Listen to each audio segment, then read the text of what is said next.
सबसे प्यारी है, माँ तू जग में न्यारी है।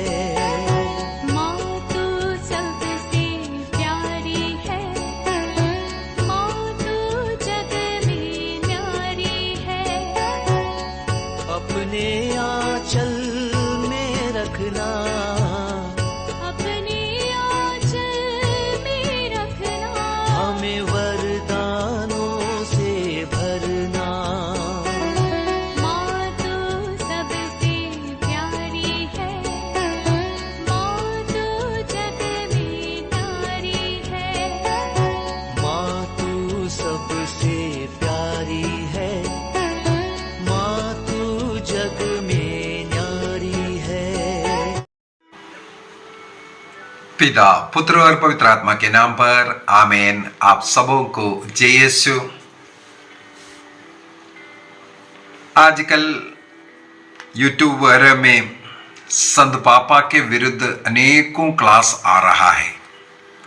इनमें से मुख्यतः एक आजकल जो वायरल हो रहा है, 18 दिसंबर को संत पापा के द्वारा जो गे मैरिज को, होमोसेक्सुअल जो लोगों का विवाह को आशीर्वाद देने का अनुमति संत पापा ने दिया है, इस हेडिंग में कई लोग वो सही कदम है बोल करके और कुछ लोग इसके विरुद्ध में। ये जो समय है कैथोलिक कलीसिया के ऊपर अटैक करने और संत पापा के ऊपर अटैक करने के लिए बहुत अच्छा एक मौका मिला है। मैंने इस 22 तारीख को, दिसंबर 22 तारीख को इस होमोसेक्सुअलिटी के विषय में एक क्लास डाला था। मैंने उस क्लास को मेरे विचार में 18 के पहले या 18 को मैंने रिकॉर्ड किया था, 22 को अपलोड करने के लिए।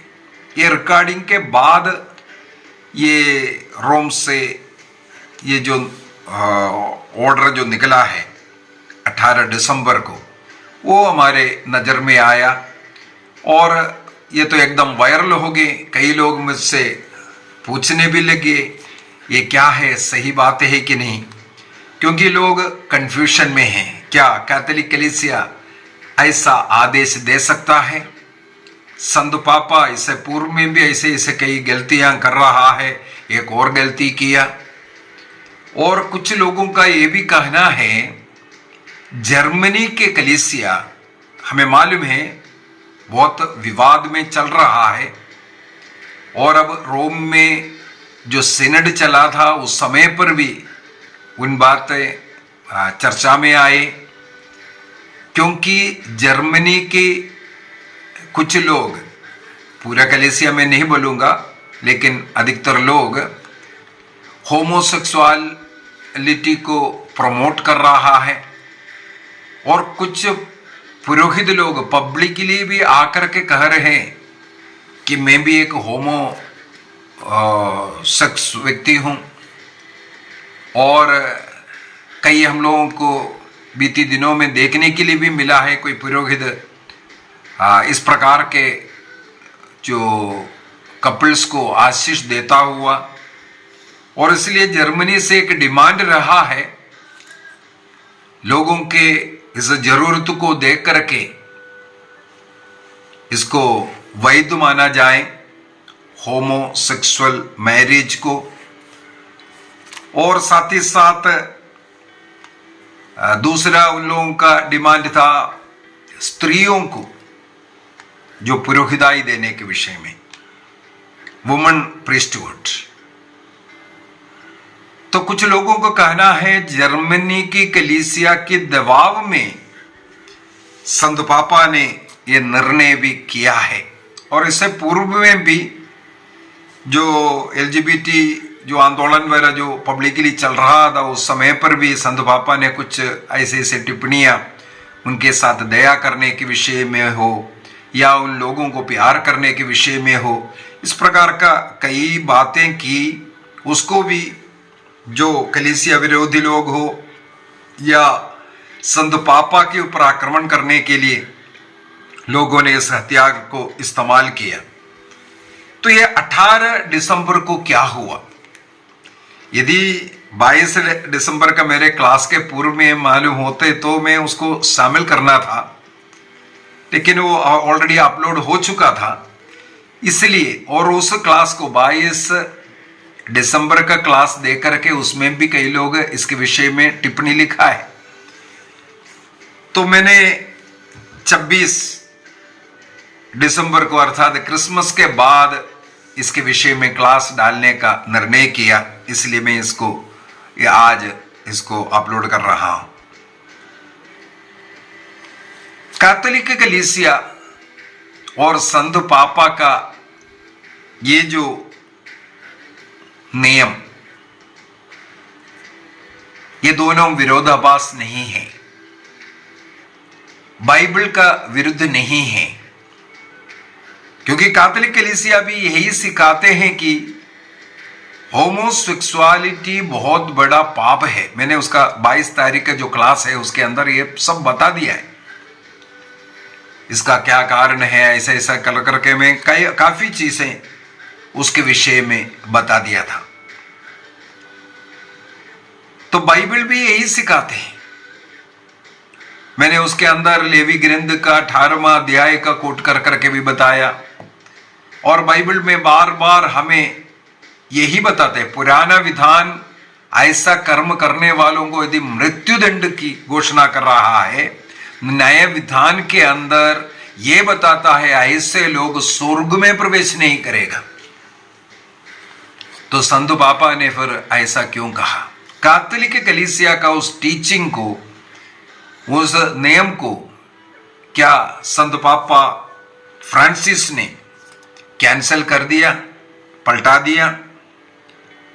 यदि हम लोग यूथ कैटेकिज्म पढ़ेंगे, यूथ कैटेकिज्म जैसे कैथोलिक कलीसिया का धर्म शिक्षा ग्रंथ है, उसी प्रकार युवक युवतियों के लिए, यूथ के लिए एक कैटेकिज्म बनाया हुआ है।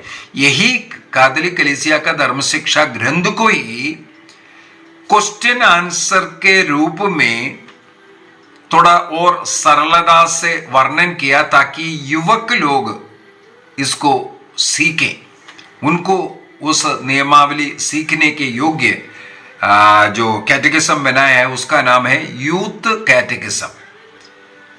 उसका 65वां जो आर्टिकल है वहां पर स्त्री पुरुष का जो आकर्षण में जो कमी हो, यो अननेचुरल इस प्रकार का जो आकर्षण पुरुष पुरुष के साथ या स्त्री स्त्री के साथ, इस कारण जो लोग इस पाप के बंधन में पड़े हुए हैं उन लोगों के विषय में उसके अंदर वर्णन किया है, उसके अंदर एक्सप्लेन किया है। उसके अंदर ये एक शब्द मुझे पढ़ने के लिए मिला है, स्त्री पुरुष। एक स्त्री को पुरुष की ओर आकर्षण नहीं बल्कि ज्यादा वो स्त्री की ओर, या पुरुष को स्त्री की ओर नहीं बल्कि वो पुरुष की ओर ज्यादा आकर्षण हो रहा हो, चाहे उसका कारण कुछ भी हो। इस प्रकार का किसी कमी या छोट या किसी इसमें कोई व्यक्ति दुखित है, जीवन निर्वाह कर रहा है, उसके अंदर भी प्रभु उन्हें आशीष दे सकता है। उदाहरण के लिए हो सकता है कोई व्यक्ति अपाहिज जन्म ले रहा हो, हाथ पैर नहीं है, ऐसे अनेकों लोगों का जन्म होता है, उसके अंदर भी प्रभु का ही सृष्टि है। इसका मतलब है ईश्वर उसके अंदर भी उन्हें आशीष देना चाहते हैं।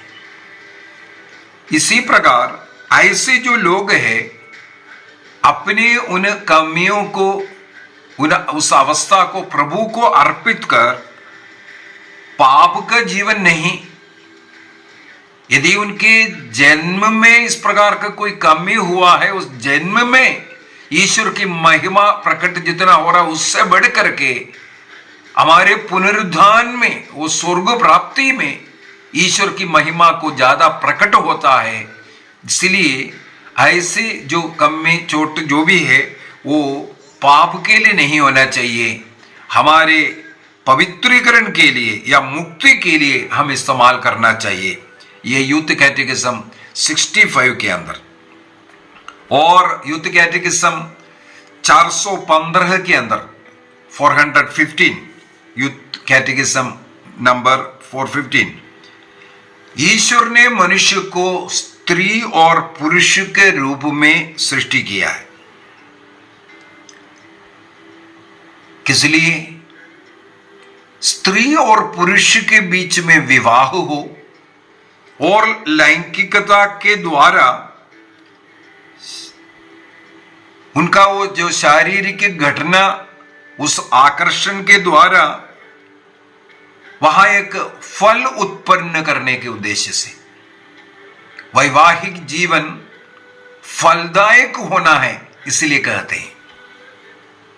पुरुष पुरुष के साथ या स्त्री स्त्री के साथ रहने से ये फलदायक नहीं है। वो एक प्रकार का पाप का जिंदगी, वासना का जीवन वो जी रहा है। इसलिए कुरिन्थियों का पहला पत्र अध्याय 7 के अंदर संत पौलुस ये कह करके दे रहा है कि पुरुष का शरीर पुरुष का नहीं है, वो स्त्री का है। उसी प्रकार स्त्री का शरीर उस अपना नहीं, जो शरीर है अपने लिए नहीं बल्कि वो पुरुष के लिए। इसका मतलब वैवाहिक जीवन में स्त्री का शरीर का हकदार पुरुष है और पुरुष का शरीर स्त्री के लिए है। इसलिए ये समलैंगिकता जो होमोसेक्सुअलिटी जो है गलत है, पाप है, ये यूथ कैटेकिज्म सिखाते हैं। उसी प्रकार कैथोलिक कलीसिया का धर्म शिक्षा ग्रंथ 2357, 58, 59 ये सब हम लोग पढ़ेंगे तो यही लिखा हुआ है। ये समलैंगिकता एक धार्मिक पतन है। अननेचुरल जो रिलेशनशिप जो है सबसे घृणित काम है, कर्म है कर करके वहां पर हमें सिखाते हैं। 2358 के अंदर कैटेकिज्म ऑफ कैथोलिक चर्च वहां पर ये बताते हैं कि ऐसे जो लोग हैं उनके और हमारे एक सहानुभूति प्रकट करना जरूरी है। उनका भी हमें आदर करना चाहिए। ये पापी ऐसा गलत काम कर रहा है बोल करके उनके साथ कोई अनादर से व्यवहार नहीं करना चाहिए, बल्कि हमारी सहानुभूति की जरूरत है। और कैटेकिज्म ये भी सिखाते हैं उनके साथ कोई अन्याय कोई नहीं करे,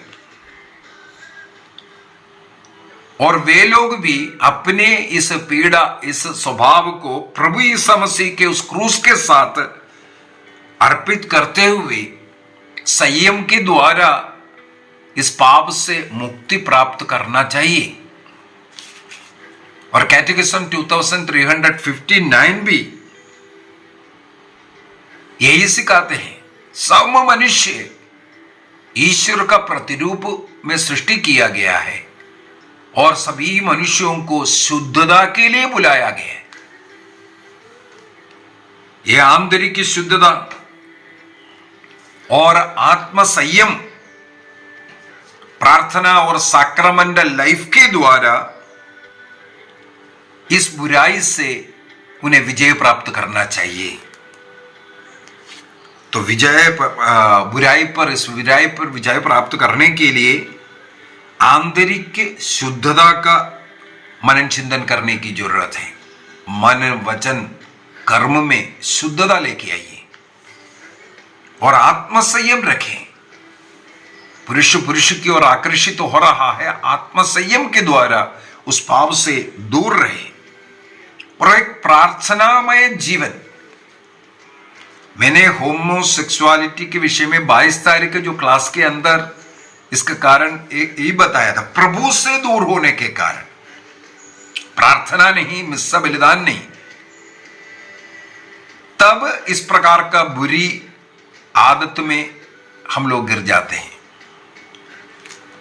तो संत जब चर्च इतना सब कुछ सिखा रहा है तो संत पापा ने क्यों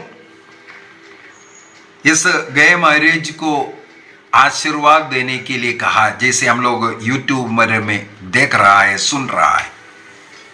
इवन मैंने इसको नेशनल जो न्यूज़पेपर है उसमें भी पढ़ा है। हेडिंग इसी प्रकार लेकर के कैथोलिक चर्च ने समलैंगिकता का अनुमति दिया, उसको ब्लस करने का आदेश दिया पुरोहितों को। इसलिए मैंने इसके ऊपर थोड़ा गहराई से पढ़ाई किया, क्या संत पापा इस प्रकार का अनुमति दिया है कि नहीं। 18 दिसंबर को dicastery for doctrine of the faith एक कॉन्ग्रीगेशन है, पहले congregation of the doctrine of faith कहते थे, आजकल उसका नाम है dicastery for the doctrine of faith. हम लोगों के विश्वास संबंधी बातों को सिखाने वाला जो वेटिकन में, जो रोम में एक कॉन्ग्रीगेशन है, वहां से समय समय पर कई आदेश हम लोगों को मिलते रहता है, किस प्रकार हम लोगों को विश्वास में आगे बढ़ना है, प्रार्थना भक्ति में आगे बढ़ना है, हमारे विश्वास संबंधी बातों के लिए जो आदेश देने वाला। इस डिकास्ट्री में, इस कॉन्ग्रीगेशन में कार्डिनल्स रहते हैं, विशेषकर इस डिकास्ट्री का जो प्रीफेक्ट है कार्डिनल होता है। और वर्तमान समय में अर्जेंटीना का कार्डिनल विक्टर मैनुएल फर्नांडस उसका हेड है, प्रीफेक्ट है। और उस कॉन्ग्रीगेशन, इस एडवाइजरी बोर्ड में कार्डिनल्स है, बिशप्स है, पुरोहित लोग है और लेमन भी है, जो थियोलॉजियन हो या कैनन लॉ में जिनको डिग्रियां हैं, ऐसे लोगों का एक एडवाइजरी बोर्ड है। और वहां जो कुछ जो विश्वास संबंधी बातों को निकालना है, बोलना है, सिखाना है, वहां पर चर्चा हर जगह इसके ऊपर हर कॉर्नर में इसकी चर्चा की जाएगी। कैनन या थियोलॉजी, सब संबंधों में इसके ऊपर चर्चा की जाती है। इसके बाद ऐसा कोई निर्णय को निकाला जाता है। तो 18 दिसंबर को निकालने वाला इस आदेश का नाम है फिदुसिया सुप्लिकेंस। इस फिदुसिया सुप्लिकेंस के द्वारा पास्टरल मीनिंग ऑफ ब्लेसिंग, जो पुरोहितों द्वारा देने वाले आशीर्वाद का मतलबों को समझाया है।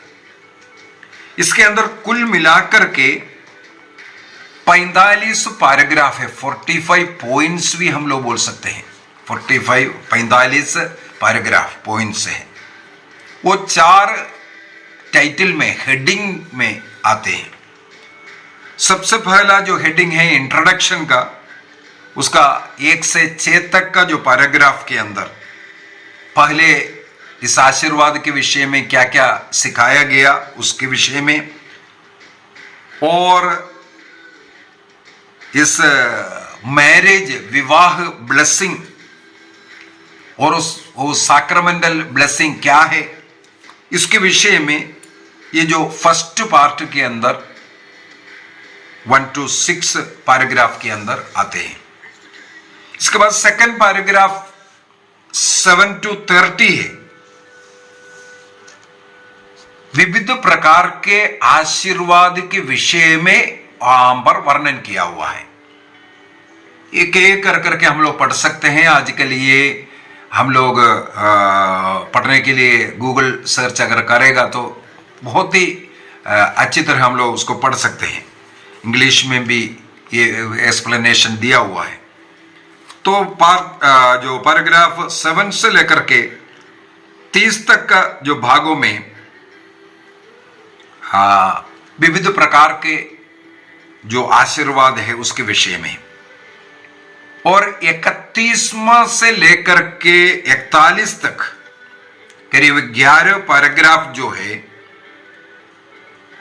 जो जरूरतमंद लोग जो आवश्यकता के अनुसार जो डिमांड करते हैं हमें आशीर्वाद देने के लिए, उसके विषय में, और जैसे पापियों को भी आशीर्वाद दे सकता है, इसके जो पहलुओं पर डिस्कशन किया हुआ है। और लास्ट पार्ट जो फोर्थ पार्ट है, पैराग्राफ 42 से लेकर के 45 तक, वो कंक्लूशन पार्ट है। मुख्यतः उसके अंदर भी यही है, पाप की सागर में डूबने वाले व्यक्ति प्रभु का करुणा के लिए याचना कर सकता है और किस प्रकार वो उनको प्रभु का करुणा मिल सकता है, इसके विषय में लिखा हुआ है। तो इस प्रकार 4 पार्टों में लिखा हुआ फिदुसिया सुप्लिकेन नाम का इस आदेश, उसके अंदर जो सेम सेक्स जो लोग हैं उनको कैसे आशीर्वाद दे सकता है, यह भी लिखा हुआ है। इसी बात को आजकल हम लोग जो यूट्यूब वगैरह में, जो मीडिया वगैरह में जो देख रहा है, सुन रहा है, उसकी गलत साइड को लेकर के बता रहा है। मैंने उसको बारीकी से इसलिए पढ़ाई किया। हाँ, मैं सबसे पहले ये भी एक्सेप्ट कर देता हूं, इस आदेश को अगर बाहरी सुनेंगे तो हम लोगों को जरूर ऐसा लगता है कि कैथोलिक कलीसिया जो LGBT या जो होमोसेक्सुअलिटी उन पर दया करके इनडायरेक्टली उनको सपोर्टिंग दे रहा हो, या दूसरा एक और साइड ऐसा है, उन लोगों को जो लोग ब्लेसिंग के लिए आ रहा है उनके मन में भी वो एक पुरोहित से ब्लेसिंग लेने के बाद उनके मन में भी ये विचार आ सकता है, हम लोग, इसका मतलब ऐसा पाप में रह सकता है। इसको जब मैं पढ़ते वक्त मेरे मन में भी बार बार ये खटक रहा था ये बात, यदि एक पुरोहित द्वारा ऐसे व्यक्ति को ब्लेसिंग देना, इसका मतलब है कलीसिया उनको एक्सेप्ट कर दिया, उसी अवस्था में आगे बढ़ने का उनको एक प्रेरणा मिलेगा। दूसरा, ऐसे अन्य लोगों को इस पाप में, ये पाप नहीं है, ऐसा एक विचार आ भी सकता है। यदि हम लोग नबी इसहाक का ग्रंथ अध्याय 5 का 20 को मैं थोड़ा सा पढ़ना चाहूंगा। यदि वहां पढ़ें, वहां पर मेरे मन में एकदम ये खटकता है। आइज़ाया चैप्टर 5 वर्स 20, वहां पर लिखा है, धिक्कार उन लोगों को जो बुराई को भलाई और भलाई को बुराई कहते हैं। धिक्कार उन लोगों को जो बुराई को भलाई और भलाई को बुराई कहते हैं। तो हमारे मन में जरूर ये आएगा, कैथोलिक कलीसिया विशेषकर संत पापा ने जब इन लोगों को ब्लेसिंग देने का आदेश दिया तो इसका मतलब उनका वो गलती के ऊपर एक स्टैम्प है, एक्सेप्ट कर रहा है। इसका मतलब उनको उस पाप में कंटिन्यू कर सकता है, उनको उससे बाहर निकलने की जरूरत नहीं, और वो एक सपोर्ट हो गया अन्य लोगों के लिए भी ऐसा जीवन जीने के लिए। इसका मतलब है पुराने विधान के अंदर सोदोम गोमोरा नष्ट होने का मुख्य कारण हम लोग यही सिखाते हैं, होमोसेक्सुअलिटी। इस कारण सोदोम गोमोरा का विनाश हुआ तो वो गलत हुआ है, और बाइबल के अंदर लिखा हुआ है ऐसे लोग स्वर्ग में प्रवेश नहीं करेगा, तो इनको ब्लेसिंग दे रहा है। हमारे मन में इस प्रकार का ये विचार जरूर आएगा। एक और वचन उठाना चाहूंगा, सूक्ति ग्रंथ का अध्याय 14, प्रोवर्ब्स चैप्टर 14 वर्स 12। कुछ लोग अपना आचरण ठीक समझता है, किंतु वह अंत में उनके मृत्यु की ओर लेकर जाएगा। कुछ लोग अपने आचरण को, चाहे होमोसेक्सुअलिटी हो, चाहे व्यभिचार हो, चाहे झूठ बोल रहा है, चाहे गंदी फिल्म देख रहा हो, चाहे व्यभिचार का पाप हो, कुछ लोग उसको ठीक समझते हैं। हमारे अंदर वैसा वासना था, हम लोगों ने ऐसा किया, उसमें कोई गलती नहीं है। और इसी प्रकार जब होमोसेक्सुअल लोगों को ब्लेसिंग दे रहा है, उनके लिए पाप का कारण और अधिक बन जाएगा, क्योंकि वे लोग समझते मुझे तो पुरोहित का ब्लेसिंग भी मिल गया, तो आगे चल करके जो भी व्यक्ति ऐसा करना है तो उनको ब्लेसिंग देना है। उसी प्रकार वैवाहिक विवाह के विषय में हम लोग क्लास लेते वक्त एक कैथोलिक के साथ विवाह होना है। यदि अन्य डिनोमिनेशन का भी है, वो उतना आसानी से नहीं होता है, बिशप से परमिशन लेना, और अन्य धर्म से विवाह तो होता है, लेकिन उसका कुछ शर्तें रखा हुआ है। और यहां पर संत पापा ने सीधा बोल दिया, होमोसेक्सुअल लोगों को ब्लेसिंग कर दो। इसलिए अनेकों लोग उस बात को समझे बगैर इसको बढ़ावा दिया और बताना शुरू किया। अभी एक्चुअली क्या है जो नियम है, जिस कार्डिनल ने अर्जेंटीना के जो विक्टर मैनुअल फर्नांडिस, जो आज इसका प्रीफेक्ट है, dicastery for the doctrine of the faith, इसके इंट्रोडक्शन में ही इसके विषय में बता कर दे चुका है। और सबसे पहले जो कैथोलिक कलीसिया में जो विवाह है वो एक संस्कार है। इसका मतलब विवाह का जो ब्लेसिंग है वो सैक्रमेंटल ब्लेसिंग हम लोग उसे कहते हैं, सैक्रमेंटल ब्लेसिंग।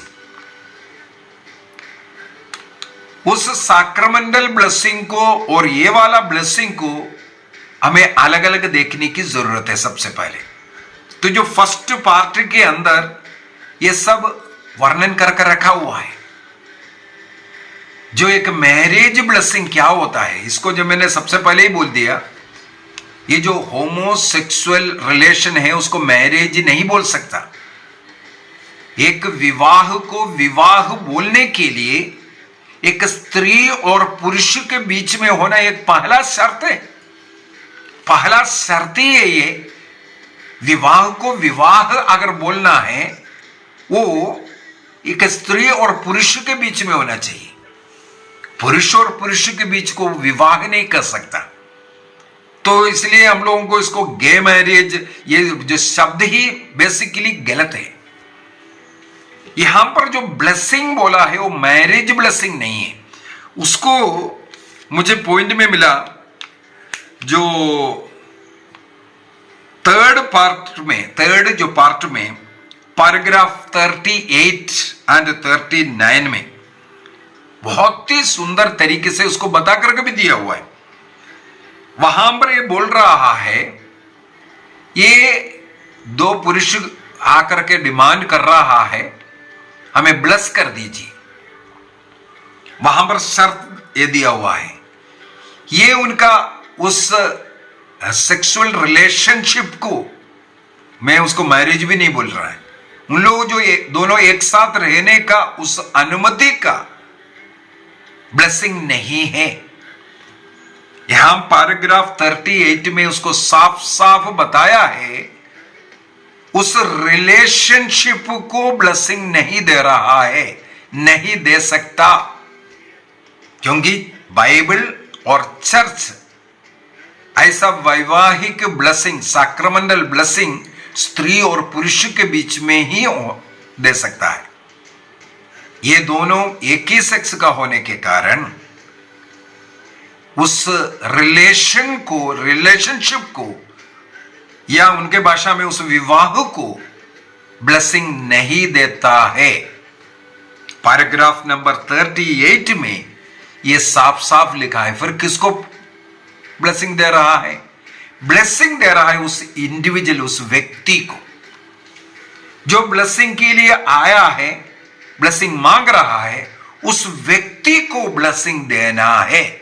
ये इसके अंदर साफ साफ लिखा हुआ है।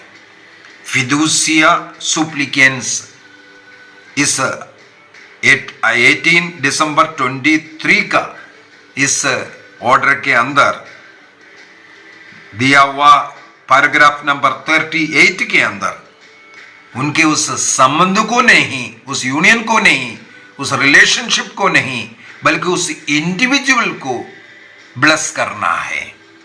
और 39 उससे भी बढ़कर के 39 पैराग्राफ में लिखा है, वो जो ब्लेसिंग मांगने वाला व्यक्ति जैसे विवाह वस्त्र धारण कर करके आ रहा है या स्टूडियो वीडियो ये सब लेकर के आ रहा है, या ऐसा कुछ अधिकारी के सामने, जैसे सिविल अधिकारी के सामने कई देशों में कोर्ट मैरिज हो सकता है अभी उनका, क्योंकि अनुमति दिया है, देश ने अनुमति दिया। हमारा भारत देश इसका विरोध किया है, नहीं दे सकता।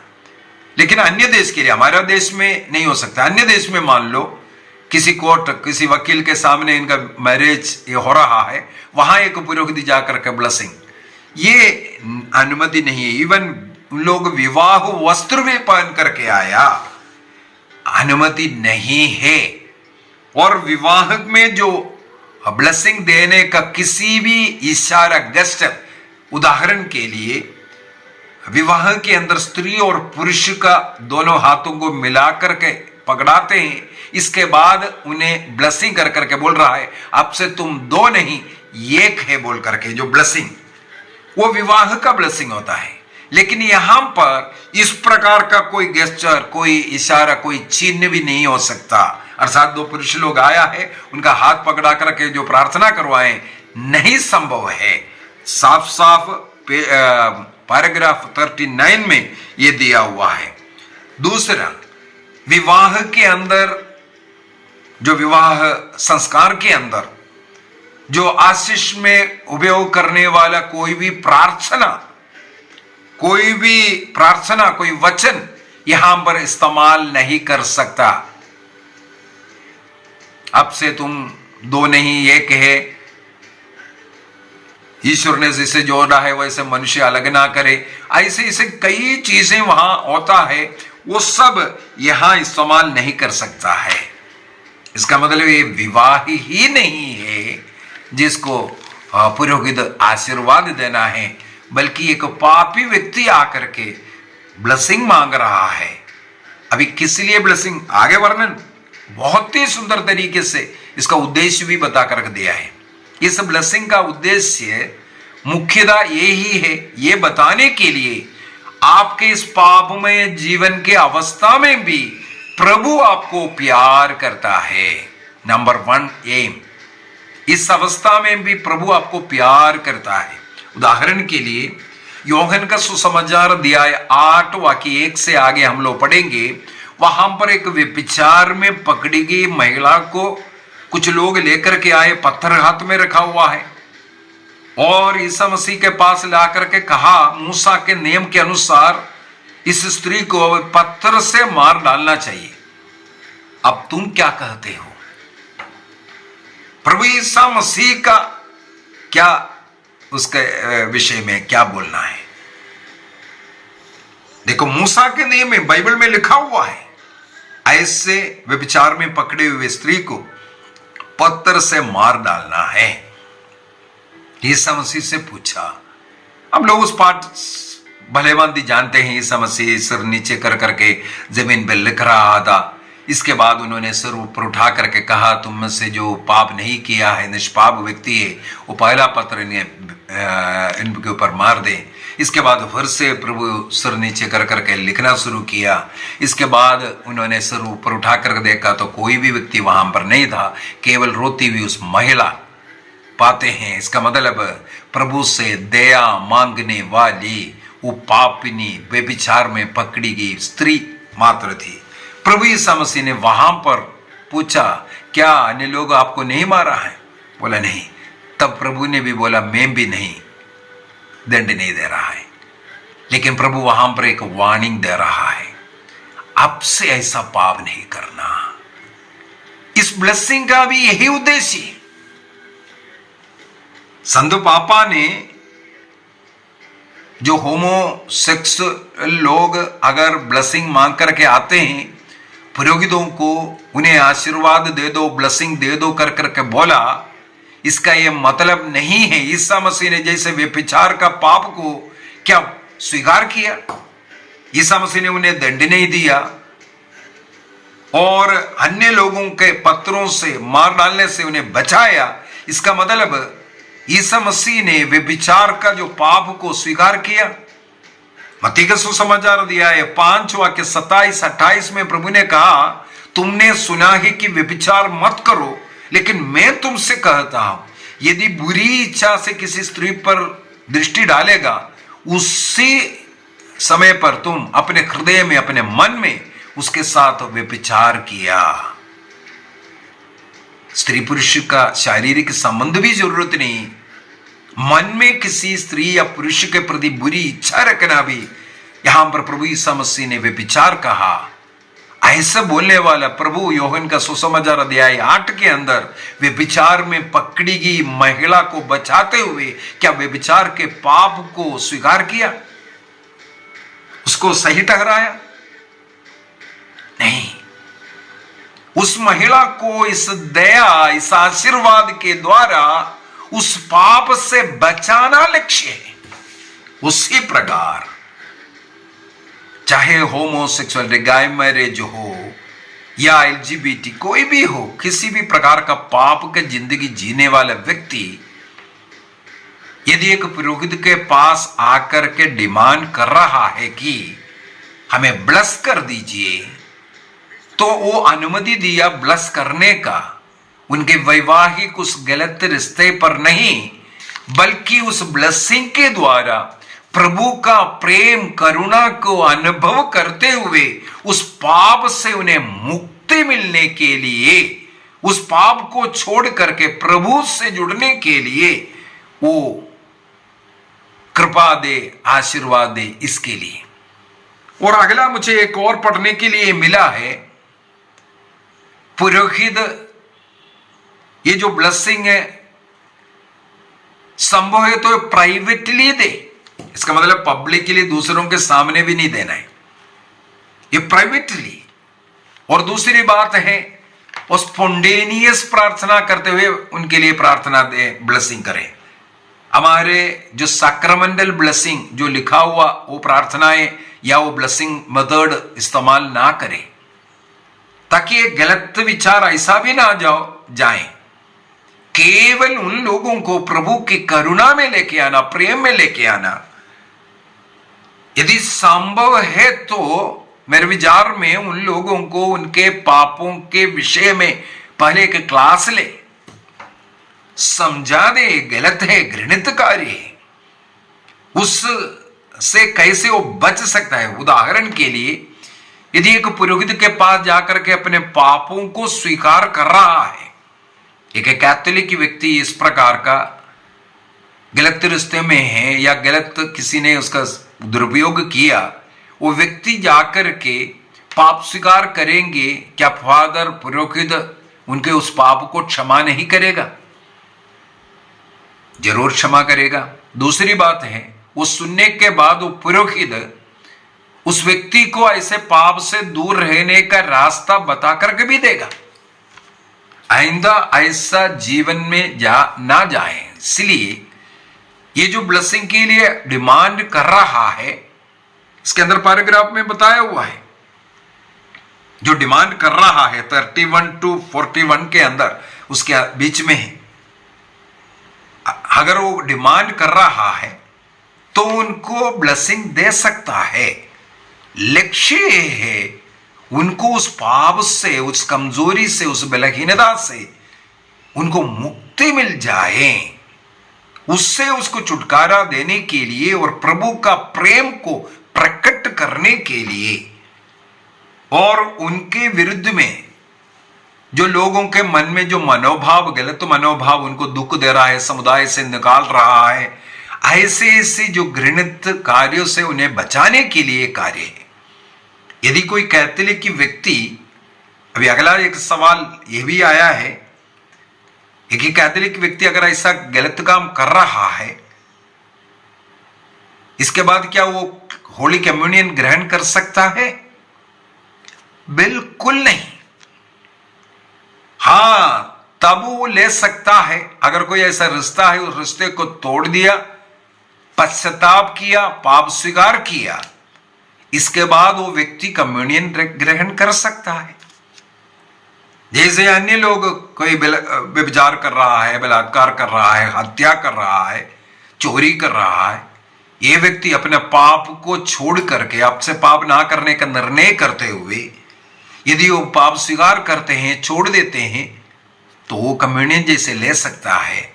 उसी प्रकार इन लोगों को भी यही दया, करुणा, ये प्रेम, उनको पाप से मुक्ति देकर के प्रभु से जुड़ने का और सही एक क्रिस्तीय जीवन जीने का एक कृपा मिलने के लिए ब्लेसिंग है। और क्लास लंबा हो रहा है, मेरे विचार में आगे कुछ और बात मैं बताना चाहूंगा, वो कल के क्लास में और आप सुनना, क्यों इस प्रकार का बीमारी नहीं है, एक प्रकार का आदत, कैसे आदत होता है, इससे कैसे छुटकारा प्राप्त कर सकता है। मैंने दिसंबर 22 तारीख का जो क्लास बताया उसमें भी कई बातें बताया, और आज जो मैं क्लास प्रिपेयर कर रहा था कुछ अन्य पॉइंट भी मैंने नोट किया है। तो आज मुख्यतः हमारे क्लास का लक्ष्य ये था, संत पापा फ्रांसिस ने 18 दिसंबर 2023 को जो फिदुसिया सुप्लिकन नाम का जो दस्तावेज के द्वारा सेम सेक्स जो व्यक्ति हैं, जो साथ में रह रहा है, मैरिज नहीं बोल रहा हूं मैं उसको, ऐसे जो रिलेशन में रहने वालों को यदि कोई डिमांड कर रहा है हमें ब्लेस कर दो, तो वो ब्लेसिंग क्या है? उस मैरिज का, उस रिलेशन का नहीं, बल्कि उस व्यक्ति को ब्लेसिंग दे रहा है। और वो विवाह वस्त्र में या वो जो प्रार्थना, ये सब जो है स्पॉन्टेनियस होना है, प्राइवेटली देना है, ये सब करने का अनुमति जो दे रहा है उसका है ये जो नियम 45 पॉइंट्स 4 हेडिंगों में, वो क्या है इसको मैं बताने का कोशिश किया। आइए हम अपनी आंखें बंद करें। संत पापा के द्वारा जो आदेश निकाला है, पुरोहितों को जो अनुमति देते हुए जो पापी लोगों को, नाना प्रकार के जो लोग पुरोहितों के पास आते हैं, चाहे अन्य धर्म का हो, पाप के कीचड़ में पड़े हुए लोग हो, निस्सहाय अवस्था में, दुख की अवस्था में, रोगी की अवस्था में, कई लोग पुरोहितों से ब्लेसिंग मांगते हैं। तो किस प्रकार उन्हें ब्लेसिंग देना है, उन ब्लेसिंगों का क्या मीनिंग है, इसका एक दस्तावेज है 18 दिसंबर को जो निकाला हुआ। उसको जो गलत प्रचार चल रहा है, हमें समझना है क्या है सही आदेश, उसको गलत तरीके से व्याख्या करते हुए प्रचार कर रहा है। कलीसिया के एक ही शिक्षा है, एक ही टीचिंग है, विवाह स्त्री और पुरुष के बीच में होगा। समलैंगिकता, होमोसेक्सुअलिटी पाप है, वे स्वर्ग नहीं जाएगा, उसको कलीसिया ब्लेसिंग नहीं करते हैं। आइए हम अपने हृदय को, अपने जीवन को प्रभु की ओर अर्पित करें, अपने परिवार को अर्पित करें, प्रभु में एक होने के लिए हम निर्णय करें। कल के क्लास में इस प्रकार के पाप से हम कैसे दूर रह सकता है, ये क्या बीमारी है या कुछ और है, साइंस इसके विषय में क्या सिखाते हैं, डॉक्टर्स इसके विषय में क्या सिखाते हैं। यदि कोई इस प्रकार के बंधनों में है, उन्हें कैसे छुटकारा मिल सकता है, इसके विषय में मैं एक और क्लास कल डालूंगा। निर्णय कीजिए ऐसे घृणित पापों से दूर रहने का, ऐसे कोई गलत रिश्ता ना जोड़ने का। ईश्वर की दृष्टि में, मनुष्य की दृष्टि में एक घृणित कार्य है। हम अपने परिवार को, अपने बच्चों को बचाएं। छोटे छोटे बच्चे इस प्रकार ऐसे बुरी आदत वालों के शिकार हो रहा है। जितने भी बीमार लोग हैं उन्हें भी मैं समर्पित करता हूं। जितने भी लोग मुझसे प्रार्थनाएं मांगे हैं उन्हें भी समर्पित करता हूं। प्रभु हर एक व्यक्ति को आशीष दे, कृपा दे, रोगियों को चंगाई दे, शारीरिक मानसिक पीड़ाओं से उन्हें मुक्ति मिले, परिवार में शांति आवे। हर एक परिवार रोज प्रार्थना करने वाला, रोज मिस्सा बलिदान में भाग लेने वाला बने। परिवार में प्रेम, आनंद, शांति बढ़े। बच्चों के विवाह, नौकरी, संतानों की आशीष, सबके लिए मैं प्रार्थना करता हूं। प्रभु आप सबों को अनुग्रह आशीष प्रदान करें, पिता, पुत्र और पवित्र आत्मा के नाम पर। आमीन। आप सबों को जय यीशु।